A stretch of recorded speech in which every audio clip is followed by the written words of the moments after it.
Voilà, bonjour tout le monde. Merci de participer à ce webinaire. Merci aussi à Brieux Mao de chez KDI, à toute l'équipe KDI de me donner cette occasion. On va commencer la présentation. On est actuellement 21 personnes.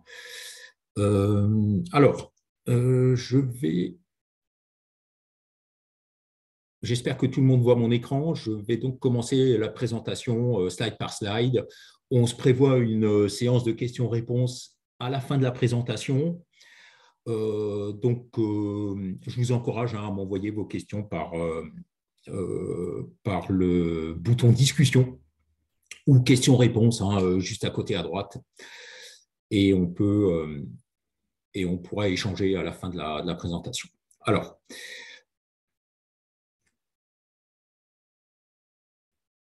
je suis un petit peu bloqué là.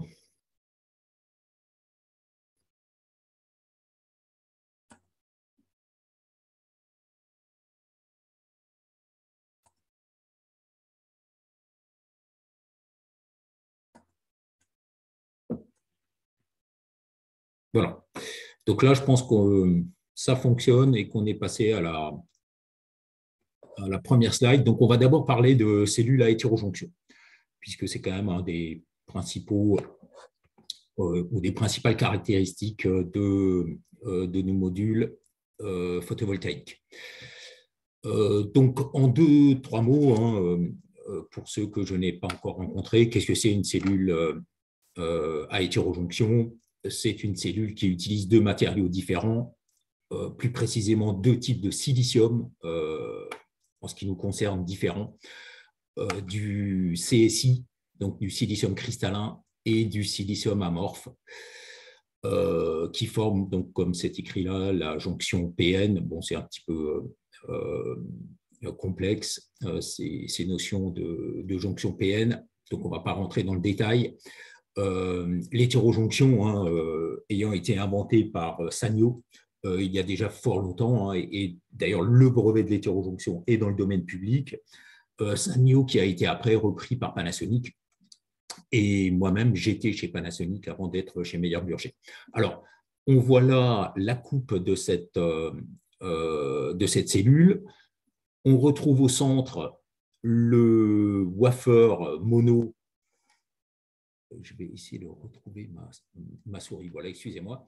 On voit au centre, donc en gris, le wafer mono type N. Et lors du processus de fabrication de la cellule, on va notamment donc recouvrir ce wafer de part et d'autre de deux couches de silicium amorphe. Donc en jaune, une couche de silicium amorphe intrinsèque. Donc intrinsèque, ça veut dire qu'elle n'est pas dopée. Au-dessus, une couche de silicium amorphe dopé-N. En dessous, la même chose, mais donc une couche de silicium amorphe dopé-P en dessous. Voilà, donc ça, c'est la structure de notre cellule. Après, bien entendu, on retrouve la texturation classique d'une cellule photovoltaïque, donc avec ces espèces de petites pyramides qui permettent de mieux absorber la lumière. Les fingers, donc, qui sont on va dire des bandes en argent qui servent donc à faire circuler les électrons. Voilà. Principale caractéristique des cellules à hétérojonction, donc c'est leur rendement. Donc nous, on est actuellement sur des rendements supérieurs à 24% au niveau de la cellule. Une meilleure passivation. Alors, qu'est-ce que c'est une passivation par rapport à une activation? C'est de rendre en fait le silicium, que le silicium n'essaye pas de se recombiner avec les électrons qui sont censés circuler et créer le courant. Donc cette notion de passivation, c'est quelque chose dont vous entendez souvent parler. C'est tout simplement ça. C'est le fait de rendre la surface de la cellule passive. Moins d'étapes dans le processus de fabrication, donc il y a moins d'étapes en fait, dans un processus de fabrication de cellules à hétérojonction qu'une cellule monoperque. Et surtout, donc, les notions de coefficient de température et de facteur de bifacialité, hein, donc, sur lesquels on va venir dans un petit instant. Je passe à la slide suivante. Donc, quelques autres éléments, hein, sur la cellule à hétérojonction. Donc, je l'ai déjà évoqué, hein, donc, en fabrication en série, c'est avec les cellules à hétérojonction qu'on obtient les meilleurs rendements de cellules, hein, donc supérieurs à 24%, avec des épaisseurs de wafer fins, donc 160 microns en ce qui nous concerne actuellement. Des tensions en circuit ouvert, je vais prendre mon stylet, ça sera plus simple, des tensions en circuit ouvert plus élevées, donc à peu près 740 millivolts par cellule, hein, donc ce qui est un point important, hein, parce que plus la tension est élevée, plus on arrive à baisser le coefficient de température. Ça, c'est un point important. Et la bifacialité, hein, donc un facteur de bifacialité de l'ordre de 92%. Donc des chiffres vraiment très intéressants du point de vue technologie de cellules. Bon, donc un potentiel de développement qui est important, hein, pour ces cellules à hétérojonction, sachant que donc actuellement on est sur une hétérojonction silicium cristallin, silicium amorphe, mais on peut aussi imaginer d'autres combinaisons, et notamment donc le silicium cristallin avec d'autres matériaux du type de la pérovskite. Une épaisseur de wafer aussi qu'on peut réduire jusqu'à 100 microns sans affecter le rendement. Un impact carbone aussi qui est moindre puisqu'il y a moins d'étapes dans le processus de fabrication par rapport au PERC. Alors, la cellule à hétérojonction, donc pour un module 60 cellules à hétérojonction, le module a une VOC, hein, une tension en circuit ouvert, pardon, qui est à peu près à plus 3,5 volts, comparé à un module monoperque qui aurait le même nombre de cellules. Hein, donc ça, c'est important, hein, parce qu'effectivement, si on compare deux datasheets avec des modules qui ont des quantités de cellules différentes, bien sûr, ça ne s'applique plus. Hein, donc, on parle bien, hein, de modules avec un nombre identique de cellules. En dessous, une petite illustration là-dessus. Donc, en comparaison, un module monoperque 390 watts composé de 2 x 66 demi-cellules avec une VOC à 45,06 volts, ça fait donc 683 millivolts par cellule. Le coefficient de température en voltage sur ce module est de moins 0,27. Le coefficient de température à moins 0,35. Donc ça, c'est des données qui se trouvent sur les fiches techniques. Donc en condition NMOT, à 45 degrés 1000 volts, la puissance max est de 362,7 volts. Le module Meyer-Burger de 390 watts a lui une VOC de 44,5 volts pour 120 demi-cellules, donc 742 millivolts par cellule.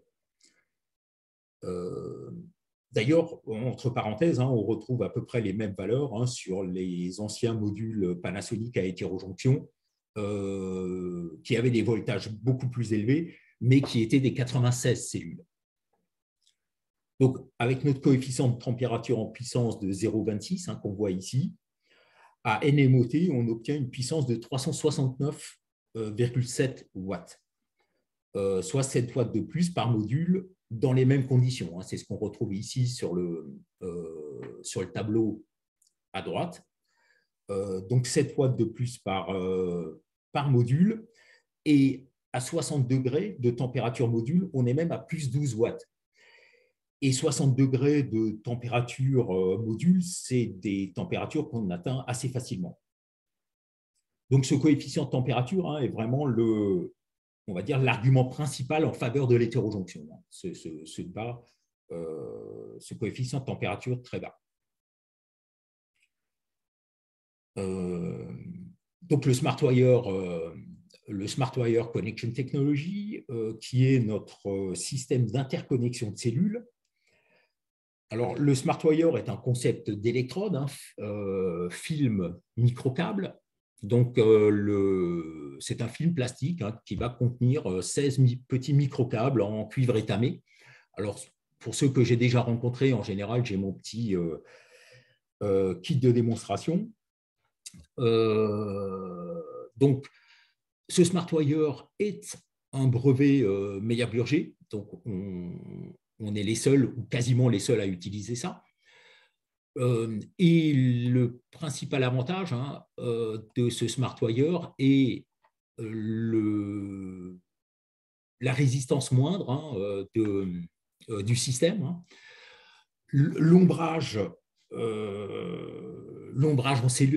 en surface de cellule qui est nettement moindre. La quantité de pâte d'argent en moins qu'on utilise pour mettre ça en œuvre. La mise en œuvre du système en lui-même se fait à basse température, donc il y a peu de stress thermique pour la cellule, contrairement à d'autres systèmes, notamment les systèmes bus-bar qui utilisent de la soudure. Nous, ça n'est pas notre cas. À aucun moment, on va utiliser de la soudure et donc des températures très élevées en surface de cellule. L'esthétique, qui est le rendu esthétique, qui est bien meilleur. Pour ceux qui ont déjà vu nos modules, notamment Full Black, ils peuvent en témoigner. Donc, l'esthétique de nos modules est vraiment très jolie. Et la meilleure résistance aux micro-fissures et la durée de vie allongée.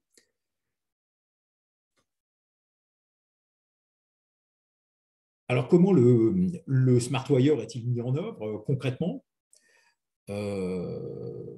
ou autrement dit, comment se fait la connexion entre les microcâbles et les fingers?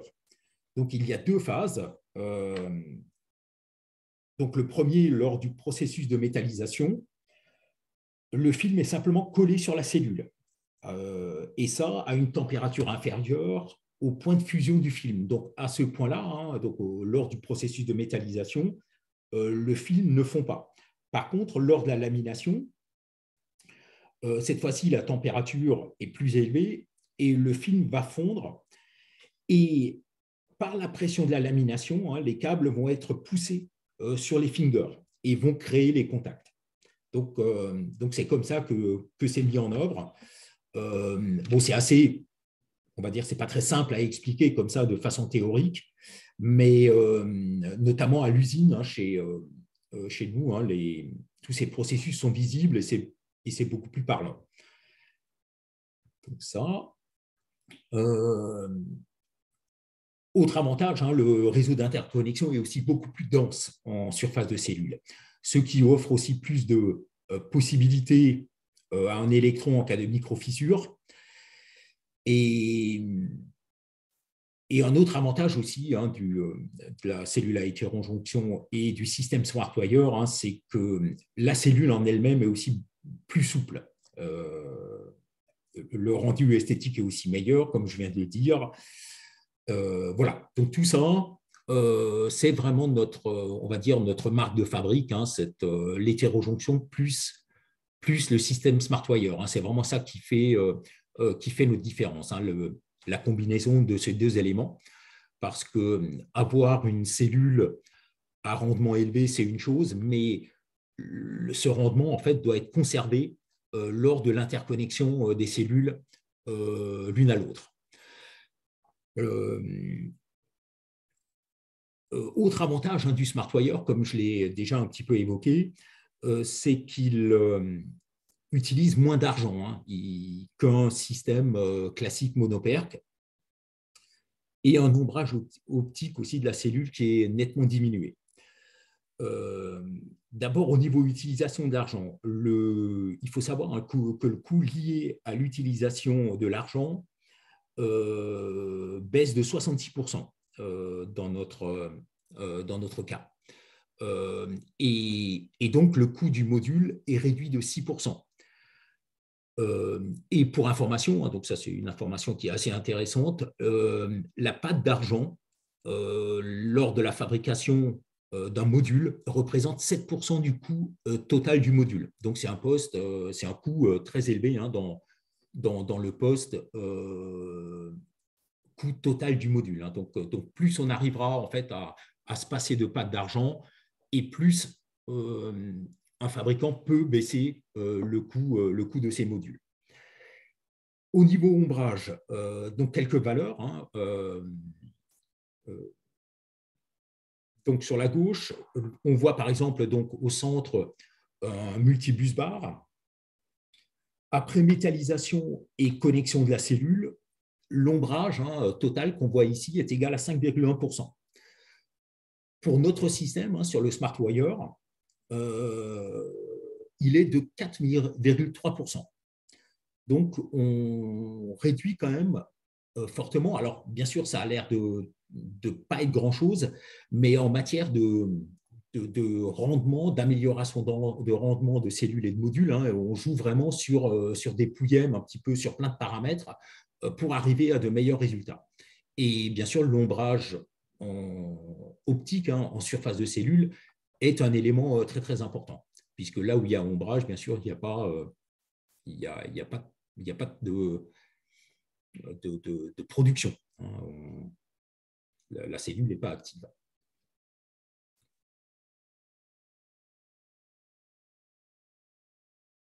Voilà, on peut aussi illustrer ça de la façon suivante, hein. Le profil circulaire du câble ici a un effet piégeant dans la cellule, et en même temps réduit aussi l'ombre portée à l'intérieur de la cellule par le système, hein, contrairement à un bus bar rectangulaire.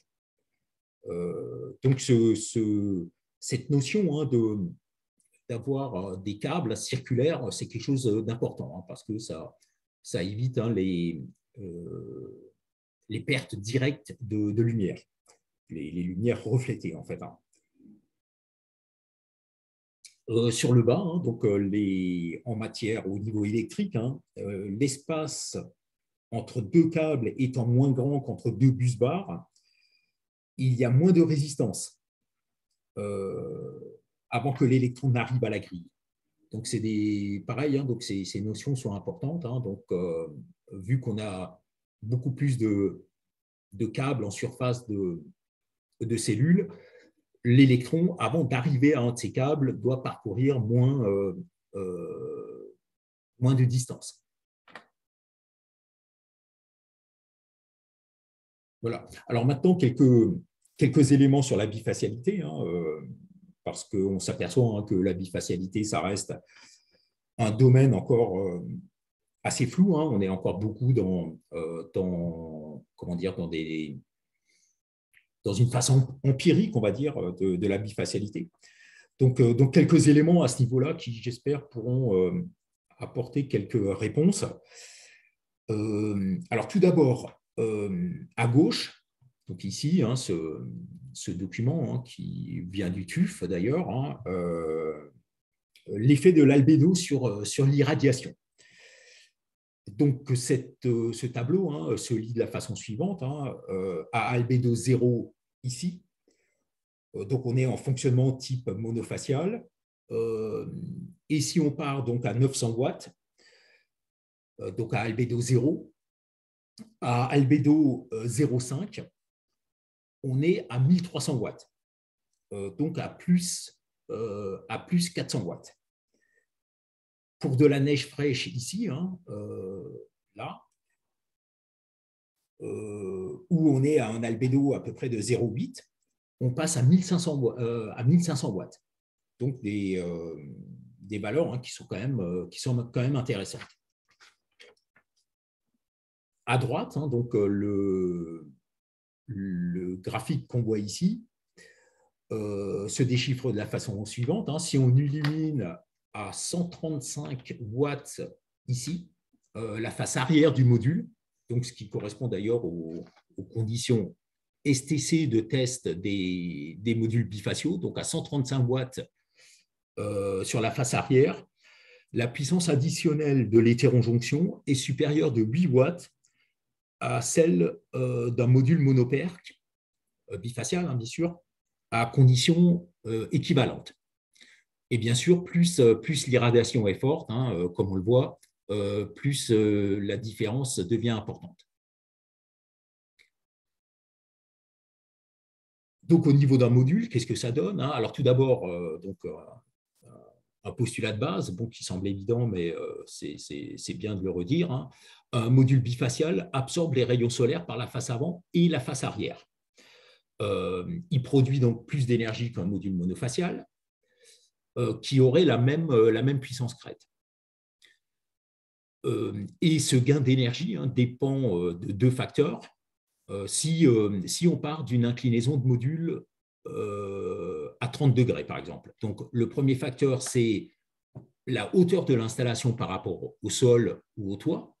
Hein, bien entendu, c'est relativement intuitif. Et la réflexion de la lumière sous le module, hein, ce qu'on appelle l'albédo. Hein, donc ça, c'est vraiment les deux éléments, hein, qui sont importants, bien sûr avec l'inclinaison, hein, bien entendu. Donc, en termes de technologie de cellules bifaciales, alors, pareil, hein, en principe, toute cellule est bifaciale.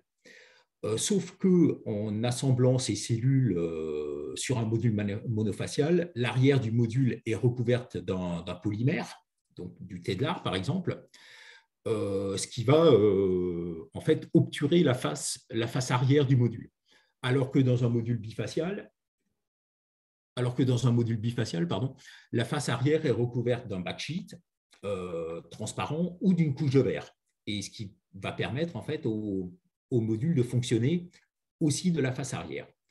Donc, alors que la face avant recueille le rayonnement direct, la face arrière, elle, recueille la lumière diffuse, hein, donc celle qui va venir par les côtés, ainsi que la lumière réfléchie par le sol ou le toit, donc le fameux albédo, qui est donc la réflexion, hein, de la lumière du sol ou de la toiture ou de tout autre obstacle. Les cellules à hétérojonction ont donc un avantage, hein, grâce à ça, dû aux couches de silicium amorphe sur leur face arrière, parce qu'ils vont permettre une meilleure absorption des photons en lumière diffuse. Le module bifacial, donc pour rendre un module bifacial, hein, il suffit d'avoir donc une face arrière transparente, comme on l'a dit un petit peu plus haut. Et de là, hein, on va définir un facteur de bifacialité. Alors, le facteur de bifacialité, c'est une notion qui est assez simple en fait à comprendre, hein. C'est le rapport de la puissance de la face arrière sur la puissance de la face avant dans les conditions STC ou dans des conditions de test identiques. Donc, ça dépend aussi en grande partie de la technologie de la cellule, hein, ce facteur de bifacialité. Donc, c'est relativement simple, hein. On prend notre module et on le positionne sous une source de lumière. Et par exemple, ce module va donner 100. Si on le retourne et on le teste exactement sur la même source de lumière, dans les mêmes conditions et qui donne 90, on aurait par exemple donc un facteur de bifacialité de 90%. Et ce facteur de bifacialité va caractériser l'accroissement du rendement, bien sûr, hein. Donc cet accroissement dépend donc, du facteur de bifacialité, de la réflexion de la lumière, c'est-à-dire de l'albédo, et de différents facteurs géométriques, et notamment de la hauteur de l'installation, hein. Quand je parle de hauteur de l'installation, c'est la hauteur entre le bord bas du module par rapport au sol ou au toit. Donc, par exemple, hein, sur une ombrière photovoltaïque, cette hauteur serait, par exemple, je ne sais pas moi, de 2 mètres. Ou là, je donne un autre exemple, hein, donc à 0,5 mètres de hauteur sur un toit composé d'une membrane à haute réflexion, blanche par exemple, on peut générer 25% de production en plus. Donc, c'est des valeurs qui sont importantes.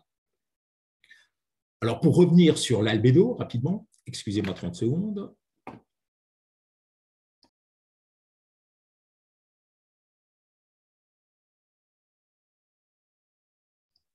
Donc, pour revenir à l'albédo, l'albédo peut être défini tout simplement par la réflexion de la lumière sur une surface qui n'est pas une source de lumière.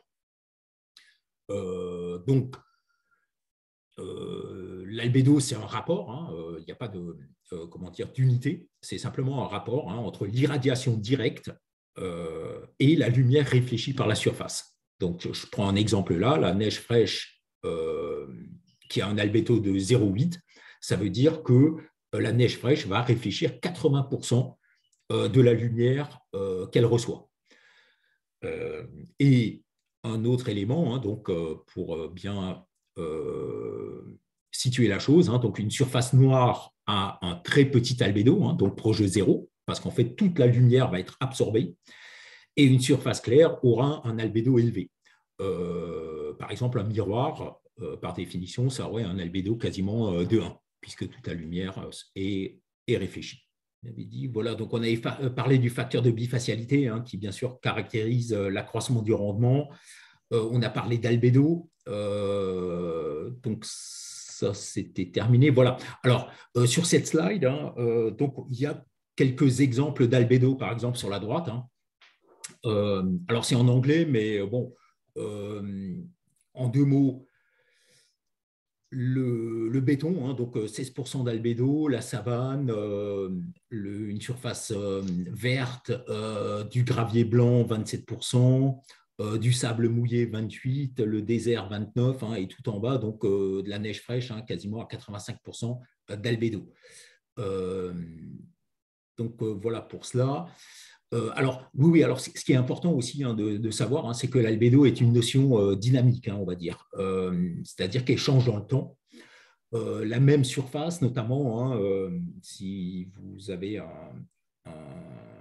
un parking, par exemple, sur lequel il y a du goudron, s'il vient de pleuvoir, bien entendu, l'albédo va être meilleur que s'il est sec.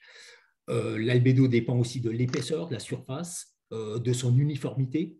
Un gravier blanc a un albédo qui est moins élevé qu'une membrane blanche, toute plate.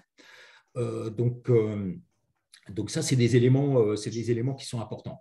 Le deuxième élément dont on parlait, c'était la hauteur de l'installation. Donc la hauteur, encore une fois, s'entend comme la hauteur mesurée du côté le plus bas du module par rapport au toit ou au sol. Et bien sûr, plus l'installation est en hauteur, et meilleur sera l'accroissement de rendement et de production.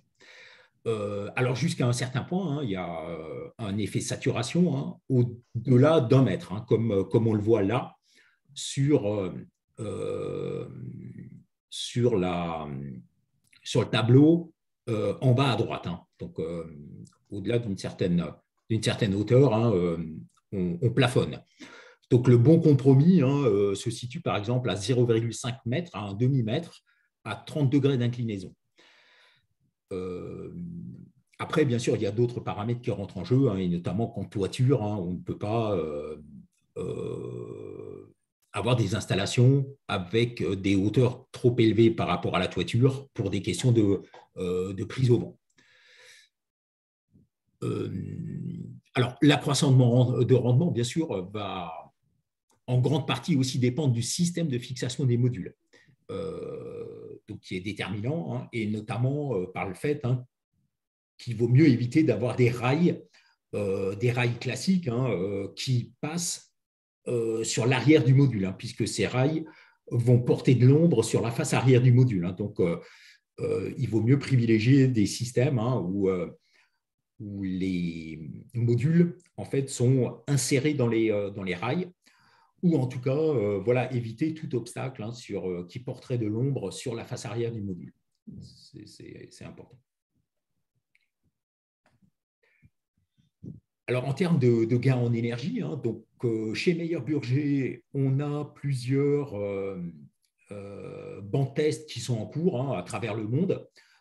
sur la bifacialité et on agrège pas mal de résultats. Hein. Donc, en gain d'énergie, hétérojonction bifaciale comparée au monofacial PERC, on arrive à des gains d'énergie de l'ordre de plus 20 à plus 30%. Donc, des valeurs intéressantes. Et en gain d'énergie hétérojonction bifaciale comparée à un bifacial PERC, c'est à peu près plus 10%. Donc, des valeurs qui peuvent être intéressantes.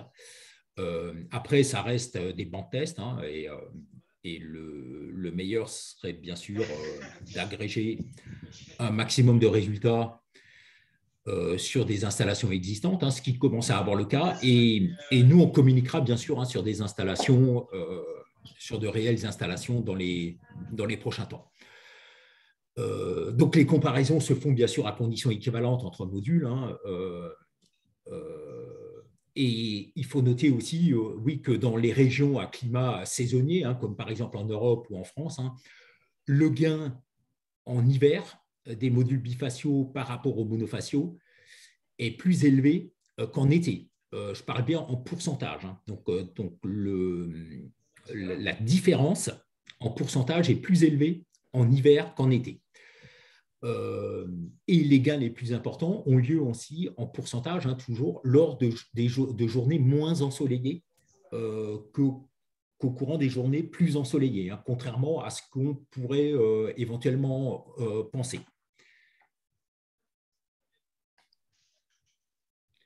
La slide suivante. Alors, juste un avertissement donc, au niveau de cette slide. Hein, donc, c'est une approche du calcul du rendement supplémentaire.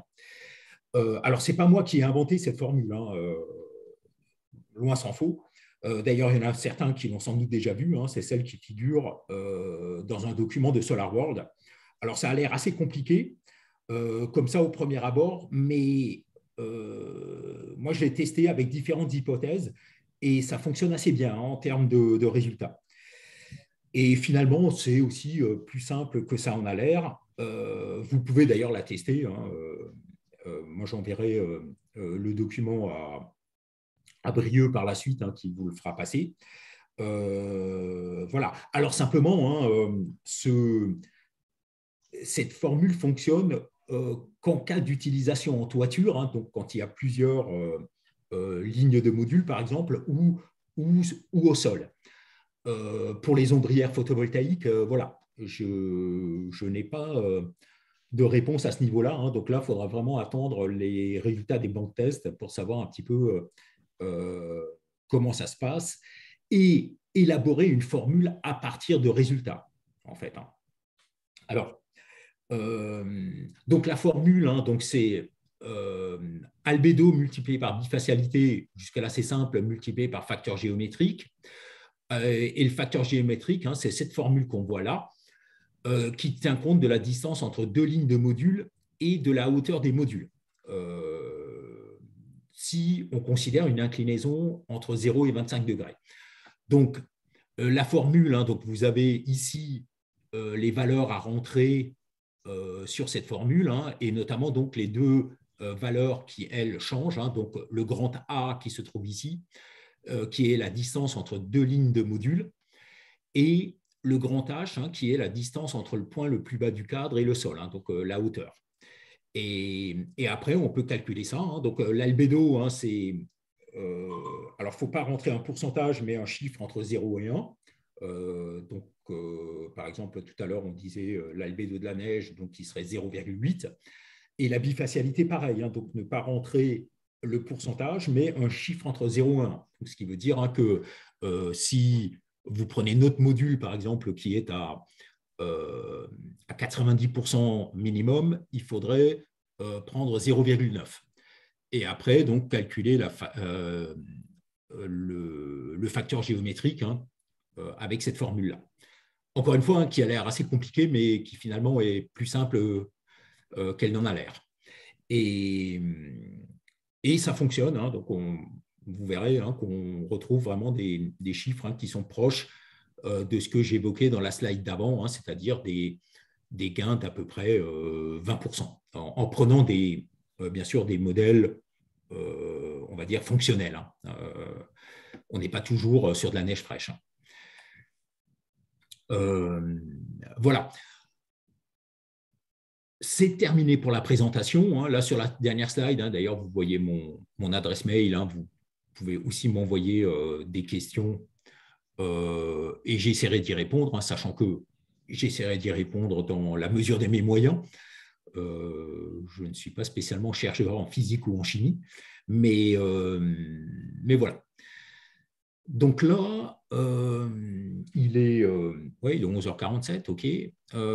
Donc, je vais répondre à vos questions, si questions il y a. Donc, voyons ce qu'on a eu.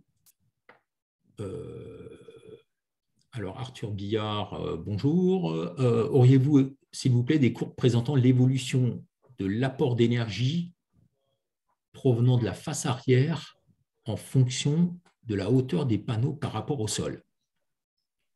Par exemple, de 0 à 15 mètres de hauteur. Alors, j'ai une courbe avec l'accroissement d'énergie en fonction de la hauteur des panneaux, effectivement. Mais d'ailleurs, c'est un petit peu la courbe que j'évoquais tout à l'heure. Hein. Mais par contre, pas de 0 à 15 mètres de hauteur, parce qu'encore une fois, hein, on part bien non pas du sol, mais si votre installation est en toiture et que votre bâtiment est à 15 mètres de hauteur, hein, la hauteur sera calculée comme la hauteur par rapport à la toiture du bâtiment. Donc, je ne sais pas si j'ai répondu ou pas, mais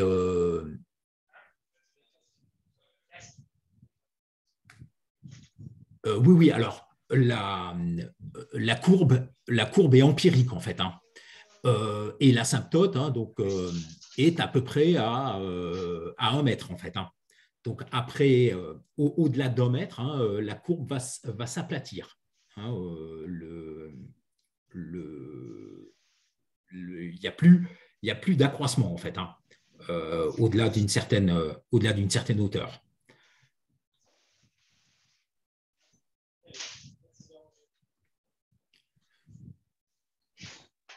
Voilà, autre chose? Non?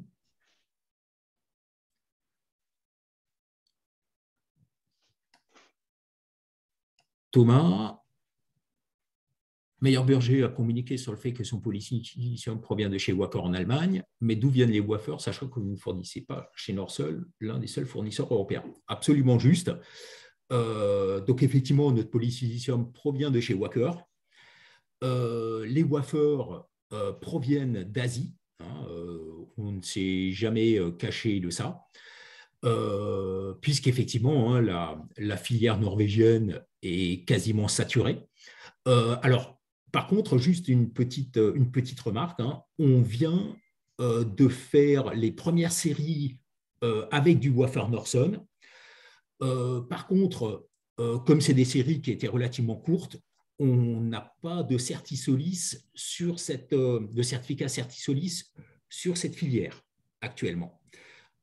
Mais on a produit là au mois de juin, hein, donc c'est vraiment très très récent, des modules avec des wafers Norson. Mais ces modules ont été vendus hein, au même tarif et dans les mêmes conditions que tous les autres modules. Donc, il n'y a pas eu de différenciation, et notamment sur le marché français, hein, il n'y a pas eu de certificat Certisolis pour ces modules avec wafer Norson, tout simplement parce que le coût ramené au nombre de modules qui avaient été produits ne justifiait pas qu'on investisse dans le certificat Certisolis. Mais ce qui veut dire aussi hein, que il est possible, voire probable, hein, qu'on ait une filière norvégienne un petit peu plus, on va dire, quantitative dans les prochains temps. Et à ce moment-là, on investira peut-être dans le certificat Certisolis de ces modules. Mais effectivement, hein, les wafers proviennent d'Asie.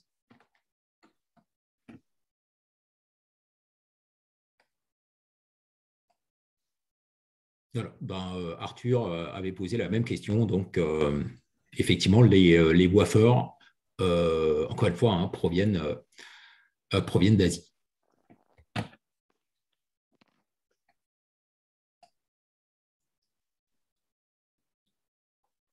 Oui, oui. Alors, l'amorphe du temps, effectivement, question de Vincent, hein, Vincent Rouge. Donc, effectivement, du temps où on faisait de la couche mince avec du silicium amorphe, effectivement, l'amorphe avait cette réputation-là, hein, de se dégrader plus vite dans le temps. Alors, qu'en est-il chez nous? Alors, il faut savoir, hein, que chez nous, quand on parle de couche amorphe, hein, on parle vraiment de vaporisation de couches très, très fines, hein. Les couches amorphes représentent un 10 millième de la couche, de l'épaisseur par rapport à l'épaisseur du wafer, hein. Donc, c'est vraiment, sachant que l'épaisseur du wafer est de 160 microns, voilà, on parle vraiment, c'est vraiment de la vaporisation en fait, hein. On ne parle pas de couche mince où on rajouterait vraiment une couche, on va dire, importante d'amorphe, hein. Donc, mais effectivement, hein, l'amorphe a cette dégradation supérieure, hein. L'amorphe, c'est du silicium un petit peu désordonné comme ça, hein, et qui se dégrade effectivement plus vite que du silicium cristallin. Oui, tout à fait. Après, pour répondre dans l'ensemble, hein, donc, sur la dégradation de nos modules, hein, si vous consultez les fiches techniques, hein, donc les dégradations de nos modules, vers backsheet, la dégradation annuelle est garantie inférieure à 0,25, et sur le module bivers bifacial, c'est même à 0,2, hein, donc on est vraiment sur des dégradations très très faibles. Alors, depuis quand produisez-vous des panneaux? Très bonne question aussi, hein. Donc, depuis exactement un an, on a livré nos premiers panneaux. Alors que ça soit hétérojonction d'ailleurs, Arthur, ou tout autre panneau, hein, on produit des panneaux depuis un an et on livre des modules effectivement depuis un an sur le marché. Pour remettre dans le contexte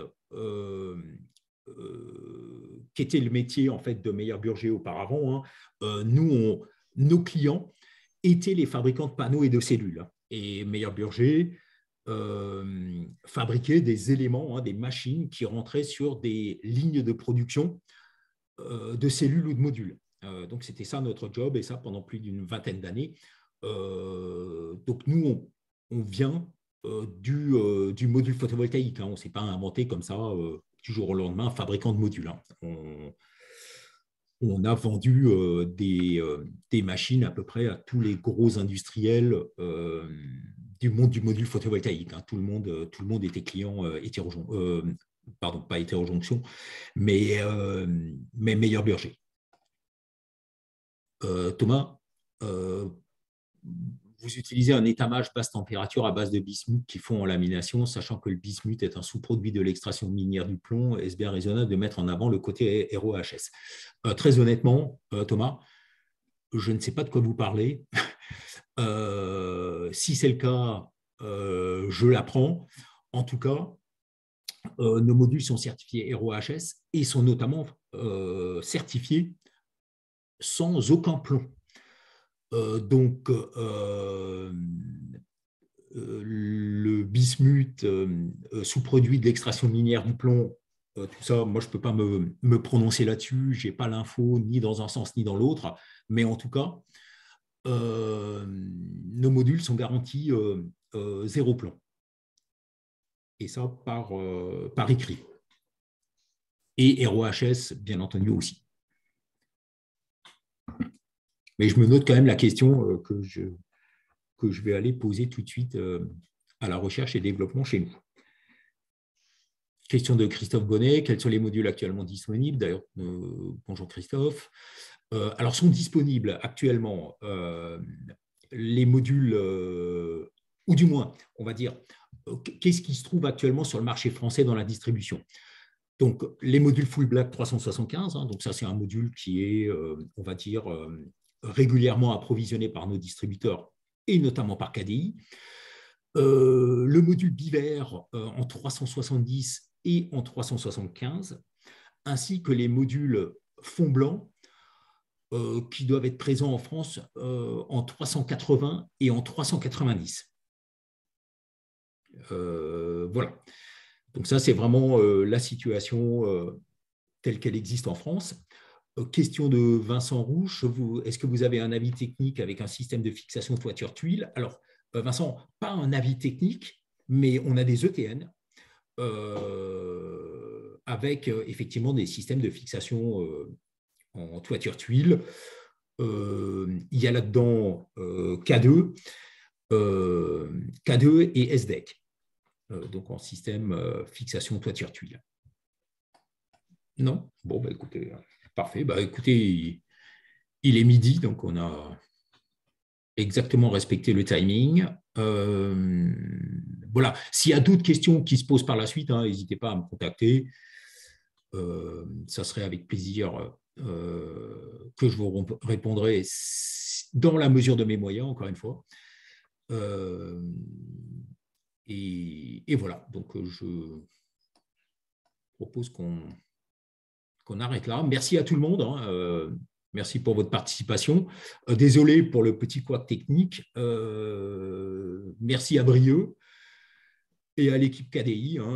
N'hésitez pas à vous adresser à KDI en cas de besoin. Voilà.